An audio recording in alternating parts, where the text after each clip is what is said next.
Assalamualaikum warahmatullahi wabarakatuh. Madayaw, maayong adlaw kaninyong tanan. Magandang araw sa inyo lahat. Sa ating mga kababayan sa iba't ibang panig ng mundo, ako ay nakikiisa sa inyong maligayang pagsalubong ng bagong taon. Ang taong 2024 ay sumubok sa ating katatagan at humulma sa atin bilang isang sambayanang naninindigan para sa katarungan at kaunlaran. Ngayong 2025, sama-sama nating harapin ang iba't ibang hamon na magpapatibay sa atin bilang isang bansang patuloy na nananalig sa Diyos at nagtutulungan para sa ikauunlad at ikabubuti ng ating pamilya.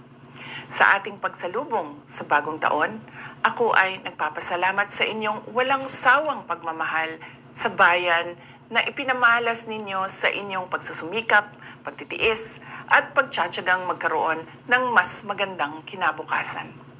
Magpabilin ako nga nahiusa kaninyo sa inyong mga pangandoy alang sa kauswagan ug kalinaw.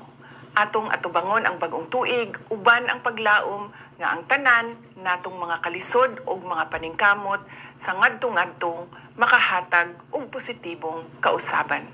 Ang lahat ay para sa Diyos, sa bayan at sa bawat pamilyang Pilipino. Happy New Year sa inyong lahat. Syukran.